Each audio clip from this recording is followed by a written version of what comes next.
Welcome to the Global Discussion, a discussion with creatives, leaders, and thinkers. My name is Simon Hodgkins, and today you're in for a treat because we're joined by James Louttit. James, you're very welcome to the show. Let's begin by asking you maybe just give us a quick intro, tell us a bit about what you focused on, and then we'll get into our discussion today. Yeah, thanks, Simon. It's so good to be here. I really appreciate you bringing me on today.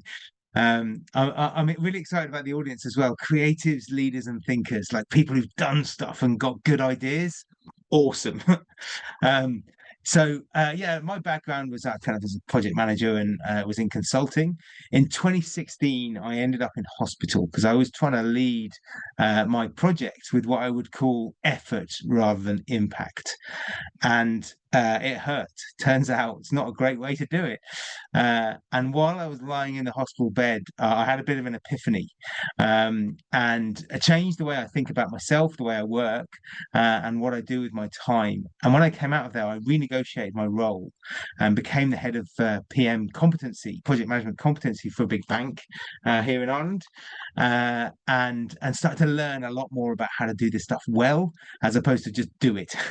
And turns out that it was really good because my career kind of kicked off, and I built a bigger team. And then a few years later, I got a call to apply to be a chief information officer of one of the big PLCs over here in Ireland.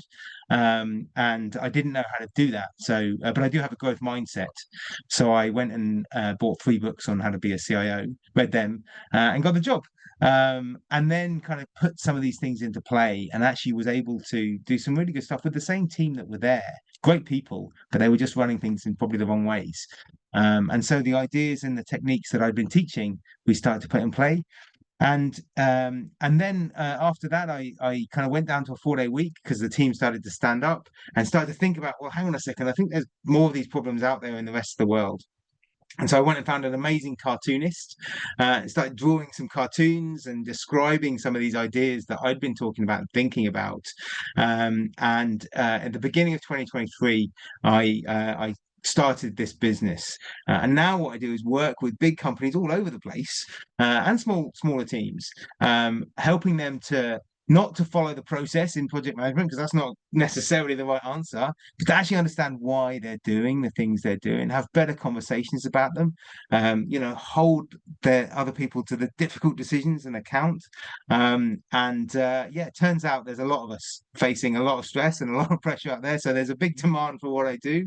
And actually, I really enjoy it because it's fun. It's engaging people in real problems that they're facing, and hopefully brings a bit of relief to the stress that sometimes we can all feel. Well, what a great intro, James. Thank you for painting a vivid picture there from, what did you say, leading with effort, ending up Yeah, in a hospital bed, re-evaluating, repositioning, leading with impact now, if I'm getting that correct. yeah, So refreshing to hear, because I think a lot of people watching or listening to us around the world today can resonate with just how hard the work is, just how much pressure people can be under, and just how much effort it takes to move ahead.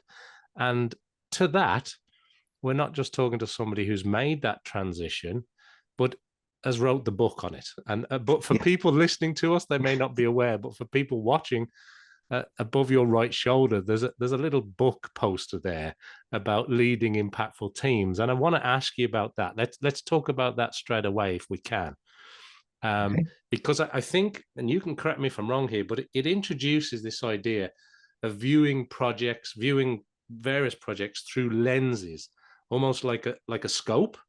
You're sort of looking at quality, risk, team dynamics. You were talking a moment ago about, going down to 4-day week, your team being able to stand up, getting the job done with impact, not just the chaos of effort all the time.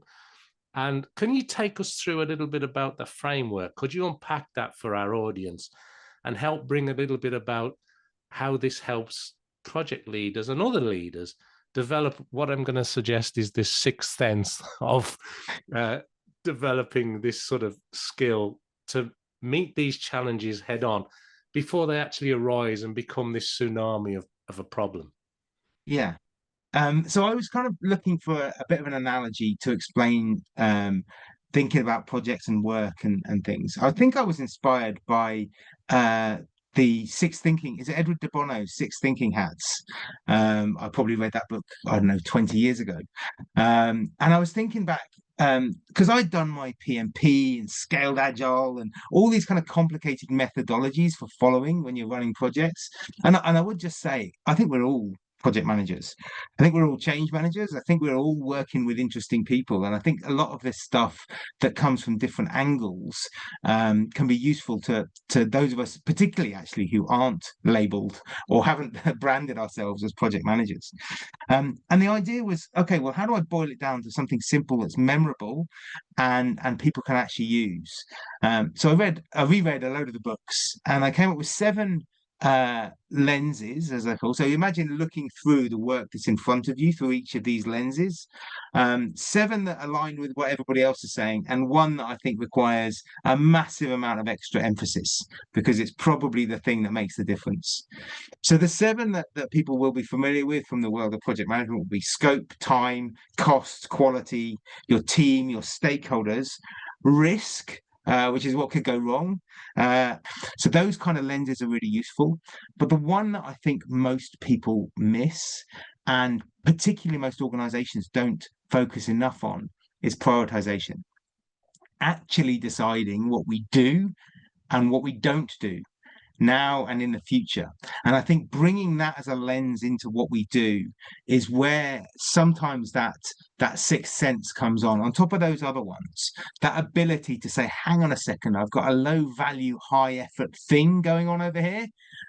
Is there some difficult conversation or some kind of thing that I need to do differently that's going to turn that, either get rid of it as a low value, high effort thing, or make it into a higher value or lower effort thing? And I think that idea, that sort of creative problem solving, to look at both those value and effort, I think is crucial in how we choose to spend our time. Yeah, no, it's great, and thanks for taking us from different hats to lenses. That's always a good transition. And that sort of PMP scaled agile sort of background and rereading all that, and then coming up with the lenses. And I suppose that the next obvious question is to talk about stress and burnout, because it impacts a lot of people, and some people carry on regardless. It's sort of like this unspoken about thing. They're suffering with a lot of stress. Projects today, rightly or wrongly, seem to be very complex, involve lots of stakeholders. We've got AI weaving its way through all that stuff now. And stress and burnout can become, unfortunately, all too common in the world of project delivery or for project managers. And as you rightly say, everybody's kind of managing projects to some degree. How are your methods helping professionals, James? How is this actually moving the needle, I should say, on the dial? Is it helping people to stay productive without maybe sacrificing their own personal well-being, their mental health, this sort of burnout? Because we hear a lot about it in today's corporate world, don't we? Yeah. I was when I was in my previous company, we were bought by a Japanese company. And we had all the normal core values, all kind of, empowering teams and, all these kind of great core values. And I was on a call with the leader from one of the senior people from the Japanese team. And he said, those are all great, but I also want you to add resilience onto the core values. And it immediately got my back up. Like, I don't think it's right for us as organizations to ask our people to be resilient. I think it's okay for us as individuals to build our resilience. I think that's a slightly different thing. But I don't think we should force our people to be resilient. I think we should build environments in which they don't have to be resilient. They can be themselves, they can be productive, and they can actually have good conversations about what's going on. And for me, I think that's probably a microcosm of a lot of the stress and pressure that is put on people and people end up with. And I don't think it's actually very often that leaders or senior people deliberately put pressure on their teams. But I do think it's often a consequence of some of the processes and procedures that are around them. And some of the poor decision making and lack of decision making that gets made in some organizations. So, for example, if I talk about kind of prioritization, and a lot of organizations just have this bucket of must.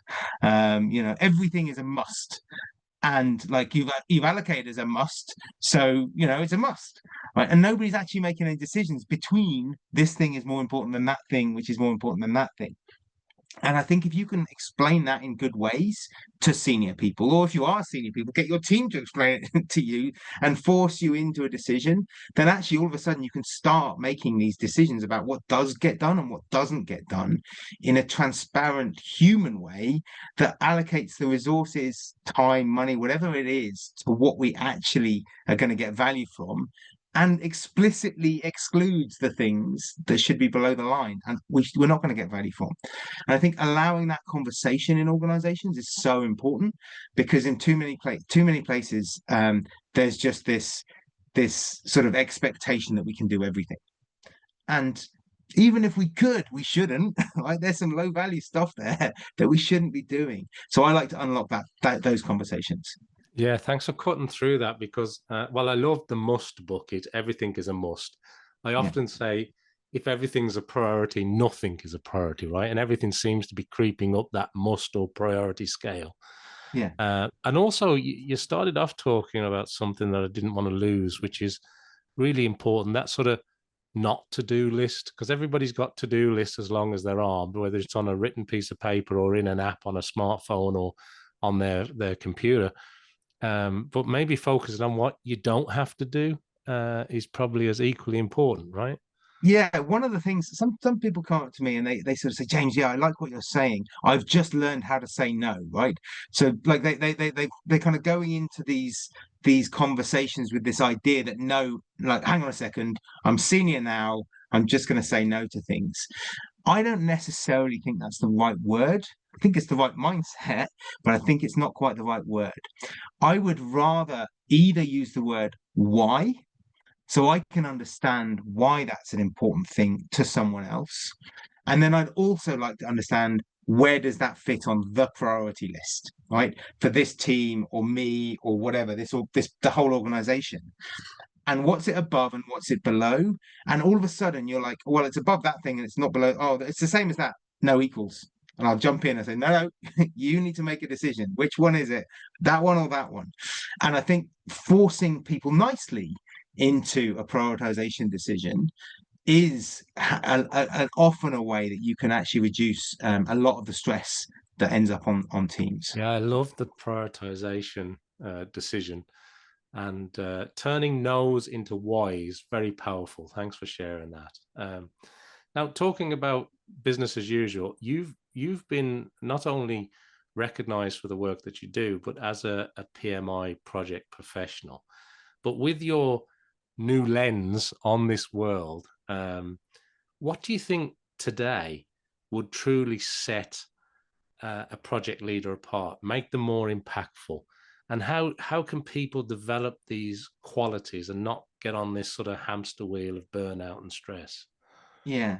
So it's really interesting. A lot of people talk about mindset and approach, and that's really important.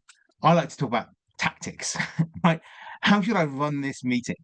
Like, how should I listen? How should I have this conversation?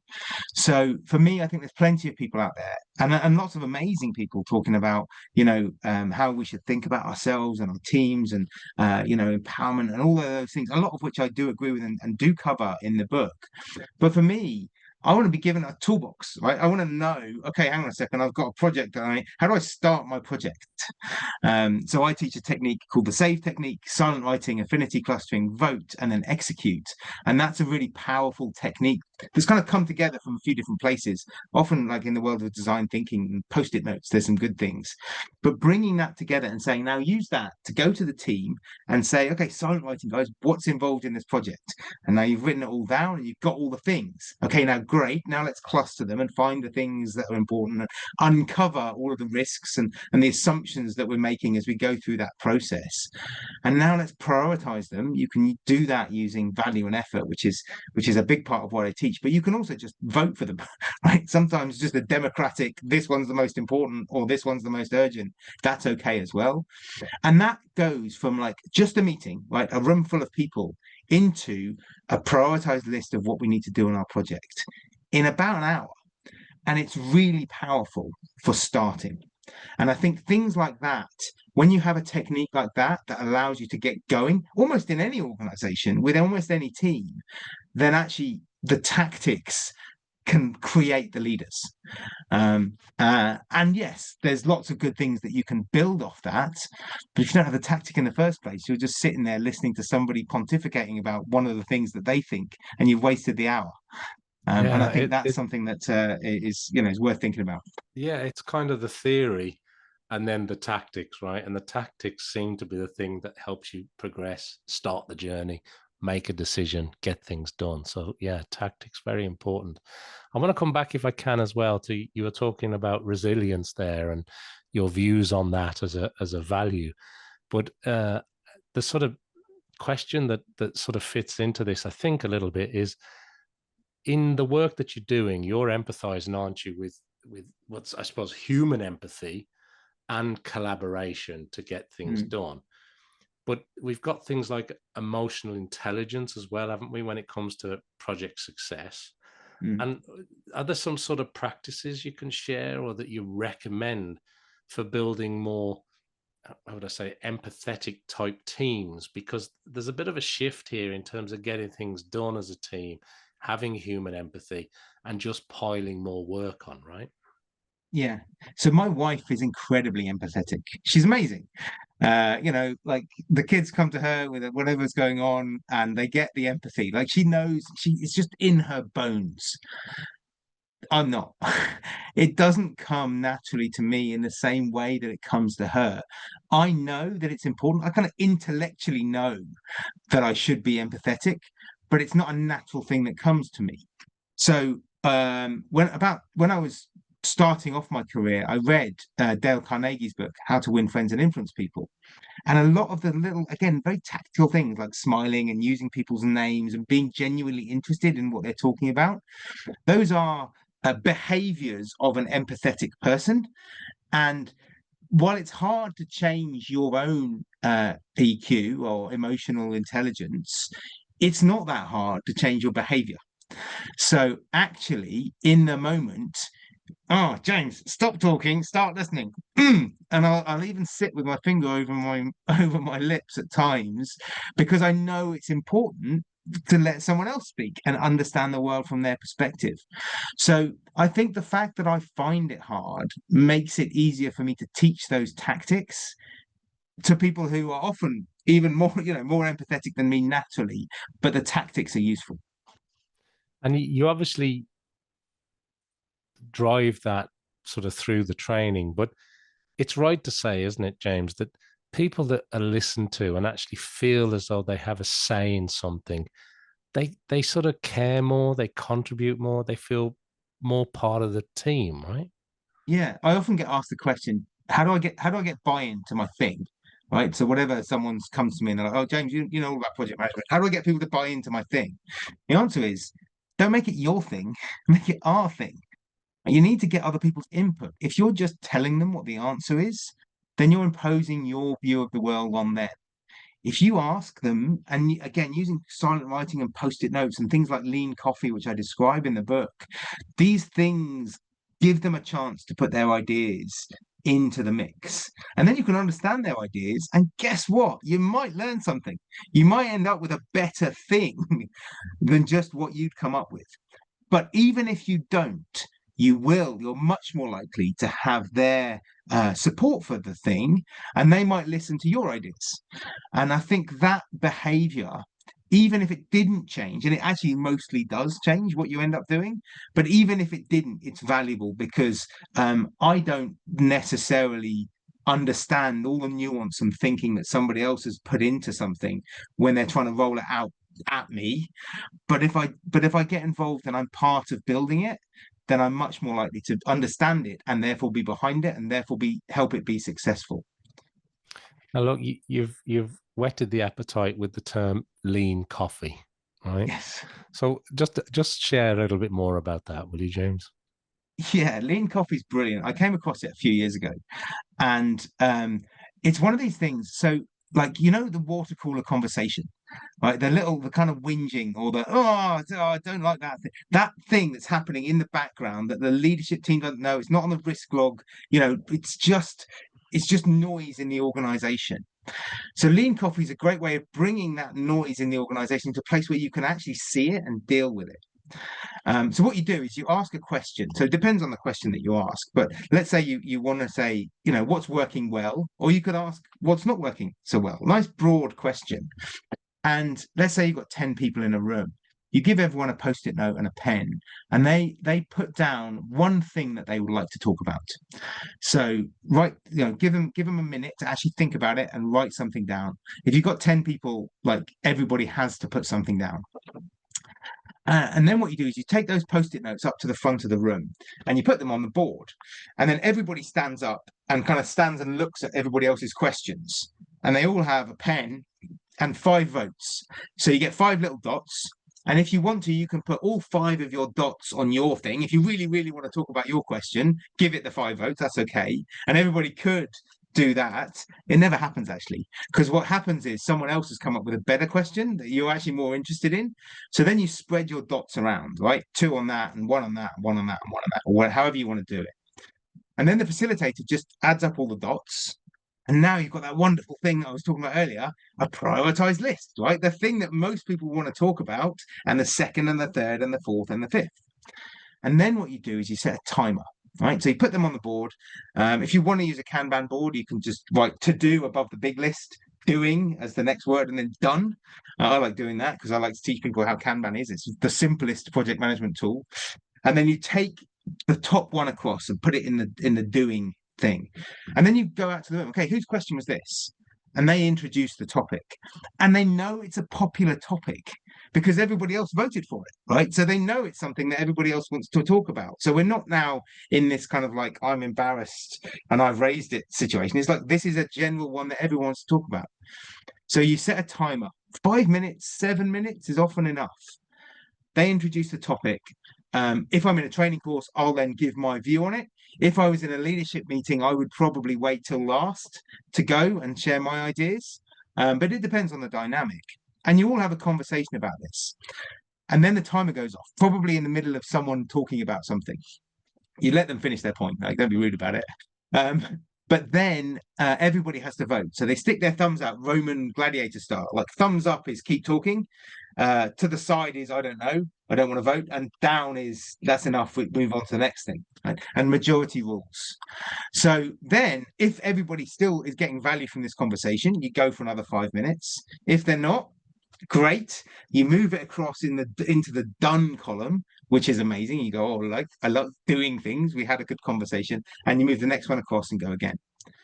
So it's a brilliant way of bringing those little niggly things, or anything really, that is kind of not at the forefront of people's mind, into a meeting, having a discussion about it, and opening that culture of openness and autonomy, being able to discuss sometimes quite hard topics, but in a way that's not somebody having to bring it up and make a big deal about it. I like that. I like the dots. I like the voting system. Very, very good. Thank you for expanding on that for us. I want to also use the term risk management, because that seems to come up a lot these days, and it can be exhausting. It can feel overwhelming. Obviously, risk management does what it says on the tin, but is there a better way of approaching sort of the contingencies around risk-based planning that's maybe a bit more effective and maybe better for teams that are managing under a bit of pressure, because this risk management is sort of on the boardroom agenda now, right? Yeah, absolutely. And it's done badly almost everywhere. There is a superpower that I sort of extracted from the PMP when I did my project management professional exam that I noticed, but nobody else noticed. Right? And it turns out it's used incredibly rarely, but when it is used, it's very powerful. And it's what I call risk-based contingency, or contingency with context. So the way that most people manage risk is that they say, this might go wrong, and so we're going to do these things to make sure it doesn't go wrong, and then that's it, right? And it might still go wrong, or it might not, but basically all the pressure ends up on the project manager or whoever sort of is owning the outcome of the project. And I think that's important. You do need to mitigate some risks, but there's still residual risk. There's still things that might go wrong, even if you don't mitigate. So if you're building the space shuttle, you need to mitigate everything away, right? It's too dangerous. You have to do risk on redundancy and everything else. But if you're doing most projects, you do want to carry a bit of risk. Unfortunately, most people, when they add contingency, they do it in a very bad way. They say we're going to add an industry standard contingency. 10%. It's always either 10% or 20%. I've no idea why. And they're both stupid numbers. I mean, what has that got to do with anything? Like, it needs to relate to the riskiness of the project, not the size of the estimate. It doesn't make any sense to just add 10 or 20%, because some projects are massively risky, like with big things that could go one way or another, and might be 10 times the size if we find the Roman artifact underneath the road that we're trying to build, right? But other things, we've done them 100 times before. There's very little risk. We know exactly what's going to happen. It's inside. It's not going to rain. All of that stuff actually doesn't require any contingency at all. So we need to give people a place to put that. And if you do risk-based contingency, so what I do is I do something like the SAVE technique that I described earlier on with my team. And I say, what are the things that might go wrong? That's the question I'd ask. If they go wrong, okay, so now we're going to mitigate some of those. But if they still go wrong, what does that cost us in terms of time or money? And we put that on whatever briefing pack is going to the senior people who make decisions. And all of a sudden, they can see the consequences of these risks, and they can start rolling their sleeves up and getting involved and help us to avoid the risk in the first place. And that is how, because a lot of the stress on most of the work we do comes from, us owning as individuals all of that risk. But there's a big organization around you. Get it in front of the people who should be deciding. That's why they get paid the big bucks. Or if you're on this call as a leader, that's what you want to see, isn't it? You want to see the things that might go wrong and help your team to avoid them, because you're paying anyway, right? Yeah. So if you can see the things that you can do to avoid that pain down the line, great. So it works really well from both sides. And I think because it's a little bit complicated, right, to explain, like a lot of people just don't do a good job of explaining how contingency should be used, and therefore it kind of gets blown out of the water. And I'd like to teach that to everybody, because, again, it's one of these things that just causes massive amounts of stress, and we don't need it. Yeah, it's amazing when you paint it that way. It just appears so straightforwardly. Of course, that's the way we need to do it. And yet everything you see has a 10 or 20% budget assigned to it based on the value, with no bearing as to what is the true implication if this doesn't happen, or if this does happen, I should say. So thanks for painting that picture. I think a really strong lesson there for people to actually look at real contingency planning as opposed to a percentage of a quote or a value of the project, right? Tell the story with the number. That's important for people.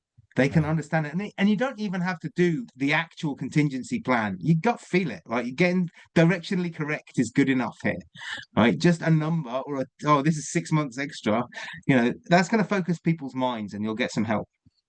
So I want to ask you a bit about, I suppose, traditional project management, if I can use that term, but also what we hear about a lot, that companies and organizations, they want to be agile. They want agile delivery as part of their projects, but sometimes they can seem like opposite forces. The magnetism is sort of repelling each other here. So what's your take, James, on the sort of blending of these approaches, the the requirement. I think companies have to be more nimble and agile today than they've ever been, maybe. The world seems to be spinning faster and faster. Technology seems to be changing. Is there a way that we can find the proper balance here, that we can work with people better to sort of pair this, I'm going to say traditional project management again, but this agile requirement that seems to be very important in today's world?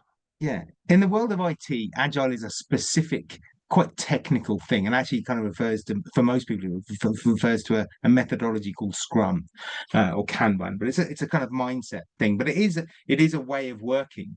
And then the waterfall way of working is you plan everything, then you do all your requirements, and then you do all your design, and then you do all your build, and then you do all your testing, and then you all your sort of handover, and then the thing goes live.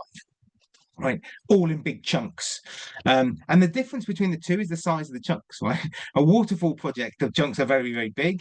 On an agile project, you do all of those things, but just with small bits of scope. And the interesting thing is, sorry, that you've got two different ways of thinking about this thing, but they do overlap. Right. So one of the things that I find frustrating about the way that a lot of people learn about this stuff is they're told to take off your agile hat and put on your waterfall hat. You're either one or the other, right? If you're running an agile project, then you maybe have a daily stand-up and you have a retrospective and all these certain things. And if you're running a waterfall project, then you have to have, risk reports and those kind of things. And my point is, if you're running an agile project, you've still got risk. So it's okay to have a risk register. And if you're running a waterfall project, you've still got to communicate with the team. It's okay to have a daily stand-up, right? The things, break them into smaller chunks and mix them up, right? Trust yourself. Look at the organization you're working in. Understand the range of these tools and apply the ones that are going to work for your organization. Broadly speaking, waterfall works really well for things like infrastructure projects and bridges and houses. And agile, like you say, the more VUCA world that we're living in, everything keeps changing, right? But just move yourself along the spectrum as opposed to the other thing. Yeah, it seems a little bit more bespoke, maybe would be a more tailored approach for your organization might be more helpful here. I mean, the funny thing is, we're all running a tailored approach anyway. Right, it has this kind of bad name of being wagile, waterfall. It's like a mix of the two, but everybody's doing it. So I think we should just lean into that, and it's right that they're doing it because that's what fits their organization. I think we should lean into that, learn both, and understand our approach, not just for this organization, but for this project in this team at this time. And sometimes that might have to fit into a framework because that's the way that organization does budgeting or planning or something like that. And that's okay. And sometimes you can just go freestyle, and that's okay as well. So it's the skill of the people in the organization. And if they keep learning and adding tools to their toolbox, they're more likely to be successful. You heard it here first, folks. James says it's perfectly okay. Lean into it. So that's really good advice. James, looking ahead from your perspective now, through your lens again, what changes are you thinking about, are you foreseeing with how teams are going to work, lead, and deliver projects in this new world of work with remote collaboration, people working all over the planet, not necessarily driving in and out of the same office in the same town or city anymore? The AI tools, this constant change, political uncertainty, economic changes, tariffs, whatever you want to throw at that question, you can. But what are you seeing? What are you thinking about when you think about how we're going to work and lead and deliver projects successfully in this not too distant future? There's a lot to unpack there. I mean, it's changing fast, isn't it? I mean, I think let's just take the remote working thing first. For me, if you're fully remote as anybody actually, whatever your job is you're doing, you're competing on a global marketplace with people, particularly if you're in a relatively wealthy country, you're competing with people who have much lower cost of living, who have, broadly speaking, probably the same tools as you now, but actually perhaps more time, more, incentive to actually go in and get this, get the jobs, or work very, very hard. So you're competing with a huge group of people. So for me, I would say if you're fully remote, you better be really, really good. Right? If you can get now, fully remote is worse than some kind of let's get together in a room thing, right? If you can get together with people, you can massively increase the success of the work you're doing, even if it's only once a week or once a month, right? Because you get together, you collaborate, you use some of these tools, you build the relationships. And there's a huge piece around trust as well that you get from being face to face that's very hard to build in remote teams. So if you're thinking about how you're operating in that world. On the AI question, I mean, goodness me, we could probably talk for hours on this. But again, this idea of the humanity of what you're bringing and the creativity of what you're bringing is needs to be enhanced. You need to understand the tools because somebody else is going to be using them, and if you're not, you'll probably be left behind. The last thing you mentioned was political uncertainty. And I do think some of these techniques around agile and our ability to respond to changes and do smaller things, make smaller decisions rather than bigger decisions, and trust our future selves to make future decisions with the information that's available then, as opposed to trying to make them all now with the information that's available now. I think that's probably a trait that I'd like to encourage people to practice. Well, James, that was a great answer to quite a packed question, so I appreciate it. Before we finish and run out of time, James, I do want to ask you this. If people want to connect with you, find out about the work you do, buy the book even, where do you want to point people to? Where's the best place for them to find out a bit more? Yeah, the best place to find me is on LinkedIn. There's not many James Loutits out there, and there's only one who's doing project management stuff, I think. So come and find me on LinkedIn and connect. We're just about to launch a community for people to get involved, ask questions. We're going to do some Q&As and that kind of stuff. So if you connect with me on LinkedIn, you'll see that will come through. Like I say, the book should be available pretty much anywhere online. It's also available on Spotify and Audible and all of the audio places that podcast listeners might be interested to find it. So yeah, it's called Leading Impactful Teams: Achieving Low Stress Success in Project Management. It's not just for project managers though. Well, we're all project managers, James. Isn't that what you started off saying? Well, look, Exactly. thank you for sharing that. I encourage everybody to go and check out the work that James is doing. Check him out on LinkedIn. Keep up to date with his new community, and of course, go and check out the book. There's some real learning in that, and I do encourage people to go and find out more about that. And unfortunately, that brings us to the end of our time today here on this episode of the Global Discussion. I want to thank everybody around the world who's watching or listening to our discussion today. Make sure that you like, follow, subscribe, do everything I need you to do to help support the show. And go and check out, as I say, everything that James Louttit is up to. It's definitely worth checking out. But James, thank you so much for being on the show. It's been a real pleasure to talk to you today. Thanks so much for having me. It's been a lot of fun.